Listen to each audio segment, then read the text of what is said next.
गळफांदी cut करणं आणि शेंडा cut करणं हे दोन गोष्टी जर तुमच्याकडून झाल्या तर तुम्हाला पारंपरिक पेक्षा जास्त उत्पादन होण्यापासून कोणीही थांबवू शकत नाही। त्यामुळे हा एक मुद्दा आहे दादा लाड पद्धतीचा। फक्त मी विनंती करेल की तुम्ही 3 पेक्षा अंतर कमी करू नका।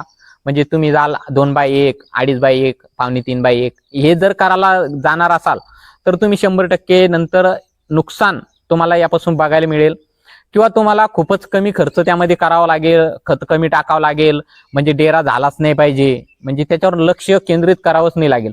आणि जे शेतकऱ्यांना खर्चच करायचा नाही, सोयाबीनपेक्षा जास्त उत्पादन घ्यायचंय, त्यांनी जर 2.5/1 किंवा 2.5/3 लागवड केली आणि गळफांदी कट केली, शेंडा खुडला, तर तो 2 खातात देखील सोयाबीनपेक्षा डबल उत्पादन घेऊन कापूस घेऊ शकतो, हे मी तुम्हाला निश्चित सांगू शकतो। शेतकरी मंडळी, दादा लाड पद्धत अतिशय जबरदस्त फायदा देणारी आहे, हे निश्चित आहे। फक्त गळफांदीचं नियोजन तुम्ही करा।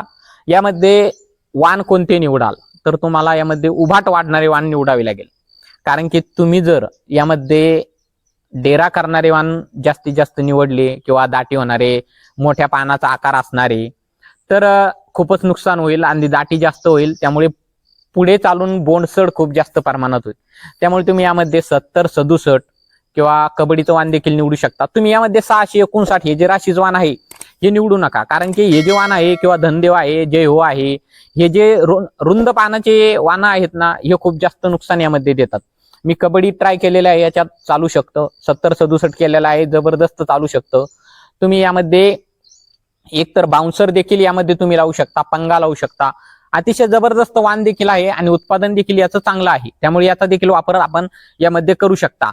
खताचा विचार केला तर पहिली पाळी घालताना तुम्ही याला एकरी 1 बॅग 10-26-26 देऊन त्यासोबत 10 किलो युरिया जर दिला तर जबरदस्त याला रिझल्ट मिळू शकतो। फवारणीमध्ये कुठलंही टॉनिक दादा लाड पद्धतीमध्ये वापरायचं नाही, ही एक गोष्ट लक्षात घ्या, कारण की ऑलरेडी त्यामध्ये अंतर कमी असल्यामुळे दाटी होण्याचं प्रमाण जास्त असतं आणि आपण जर टॉनिक वापरलं तर ते डेरा करण्यास, पानाचा आकार वाढवण्यास, झाडाची झपाट्याने वाढ करण्यास मदत करतं। त्यामुळे झपाट्याने वाढ झाली तर 2 फांद्यातील अंतर वाढतं आणि त्यामुळे फांद्या कमी होतात आणि झाड जास्त प्रमाणात वाढल्या जातं। त्यामुळे टॉनिकचा वापर कमी करा, कमी म्हणजे करूच नका, गरजच पडत नाही दादा लाड पद्धतीमध्ये टॉनिकची। आता पारंपरिक पद्धतीचा विषय आपण पुढील व्हिडिओमध्ये घेऊया, की पारंपरिक पद्धतीमध्ये किती अंतरावर तुम्ही लागवड केली तर तुमचं बियाणं किती बसेल, आणि दादा लाड पद्धतीचा ही विचार त्या व्हिडिओमध्ये आपण करू, की किती अंतरावर तुम्ही लागवड केल्यावर तुम्हाला किती बॅग एकरी बसू शकते आणि उत्पादन किती येऊ शकतं। शेतकरी मंडळी, आपल्या चॅनलला जर आणखी आपण सबस्क्राईब केलेलं नसेल तर सबस्क्राईब करा। भेटूया परत पुन्हा नवीन व्हिडिओमध्ये। धन्यवाद।